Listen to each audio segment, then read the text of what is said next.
السلام علیکم، خوش آمدید میرے یوٹیوب چینل پر۔ آج ہم آپ کو دنیا کی مشہور ترین شخصیت کے بارے میں معلومات فراہم کریں گے جو کہ علم کا ایک نمونہ تھے، اور اس مشہور شخصیت کا نام ابو نصر فارابی تھا۔ ترکمانستان کے ایک شہر کا نام ہے فاراب۔ بہت مدت گزری، اس شہر کے ایک محلے میں ایک بہت ہی غریب لڑکا رہتا تھا جسے علم حاصل کرنے کا بے حد شوق تھا۔ دن کو وہ اپنے استاد کے ہاں جا کر سبق پڑھتا تھا، اور جب رات آتی وہ دن کا پڑھا ہوا سبق یاد کرتا اور اس وقت تک نہیں سوتا تھا جب تک یہ سبق پوری طرح یاد نہیں ہو جاتا۔ اس کی چارپائی کے سرہانے مٹی کا ایک دیا جلتا رہتا۔ اسی دیے کی روشنی میں وہ رات کے 2 بجے تک پوری کتاب پڑھ لیتا، اور بعض اوقات ساری رات ہی پڑھنے میں گزر جاتی۔ ایک رات کا ذکر ہے، وہ اپنی چارپائی پر بیٹھا پوری توجہ اور انہماک سے کسی کتاب کا مطالعہ کر رہا تھا کہ دیے کی روشنی مدھم ہونے لگی۔ اس نے بتی کو اونچا کیا، روشنی ہوئی تو ضرور، مگر بہت جلد ختم ہو گئی۔ اب جو اس نے دیے پر نظر ڈالی تو یہ دیکھ کر اسے بڑا افسوس ہوا کہ تیل تو دیے میں ہے ہی نہیں۔ روشنی اگر ہو تو کیوں کر، اب کیا کروں؟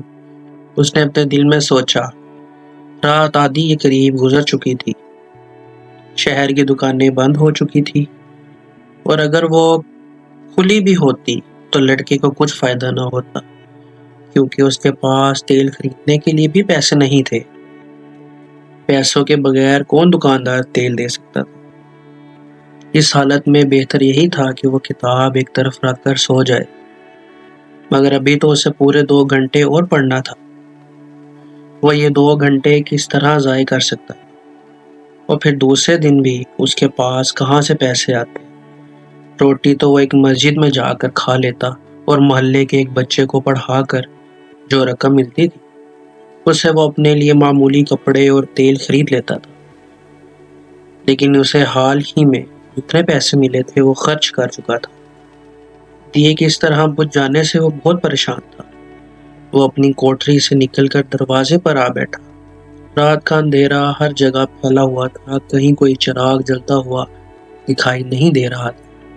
اتنے میں اس کی نظر روشنی کی ایک ننھی سی لکیر پر پڑی جو شاید دور کسی دیوار پر دکھائی دے رہی۔ اسے دیکھتے ہی اس کے دل میں خواہش ہوئی کہ کاش یہ روشنی اس کے گھر میں ہوتی۔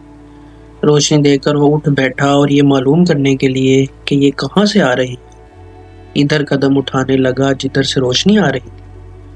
اپنی کتاب وہ ساتھ ہی لے آیا تھا تاکہ موقع ملے تو اسی روشنی میں کتاب کا باقی حصہ پڑھ ڈالے اور پھر واپس آ جائے۔ کچھ دور جا کر اس نے دیکھا کہ وہ روشنی ایک قندیل میں سے نکل رہی جو محلے کے چوکیدار کے ہاتھ میں تھی۔ اس نے چوکیدار سے بڑے ادب کے ساتھ کہا، جناب، اگر آپ اجازت دیں تو میں ایک قندیل کی روشنی میں بیٹھ کر کتاب پڑھ لوں۔ چوکیدار ایک نیک آدمی تھا۔ وہ سمجھ گیا کہ یہ غریب طالب علم ہے جس کے پاس تیل خریدنے کے لیے پیسے نہیں ہیں۔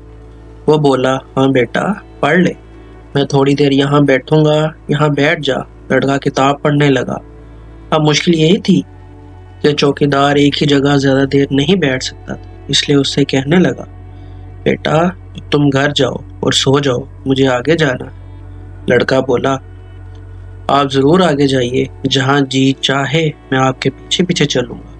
چوکیدار قندیل اٹھا کر آگے آگے چلنے لگا اور لڑکا پیچھے پیچھے۔ اس طرح مطالعہ کرنے میں اسے بڑی دقت پیش آ رہی تھی، لیکن اس نے ہمت نہ ہاری۔ وہ 4 بجے تک پڑھتا رہا اور پھر چوکیدار کا شکریہ ادا کر کے گھر چلا گیا۔ دوسری رات بھی یہی واقعہ ہوا۔ تیسری رات لڑکا آیا تو چوکیدار کہنے لگا، بیٹا لو یہ قندیل اپنے گھر لے جاؤ، میں نئی قندیل لے آیا ہوں۔ لڑکے نے الفاظ سنے تو اسے اتنی خوشی ہوئی جیسے بہت بڑا خزانہ مل گیا۔ وہ یہ قندیل اپنی کوٹری میں لے آیا اور اطمینان کے ساتھ اپنا کام کرنے لگا۔ چند روز کے بعد اسے پیسے ملے تو وہ بازار سے تیل خرید لایا اور اسے دیے میں ڈال دیا۔ کئی دن گزر گئے اور پھر کئی سال۔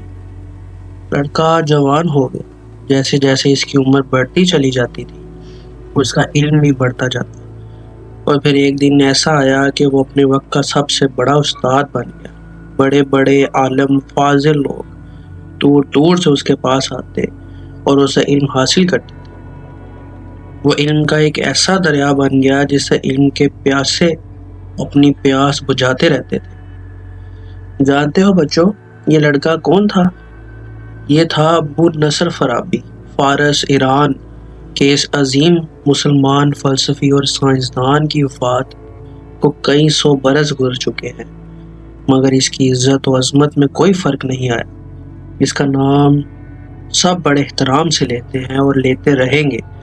جس کے اپنے دیے کی روشنی ختم ہو گئی، لیکن علم کا جو دیا اس نے جلایا اس کی روشنی کبھی ختم نہیں ہوگی۔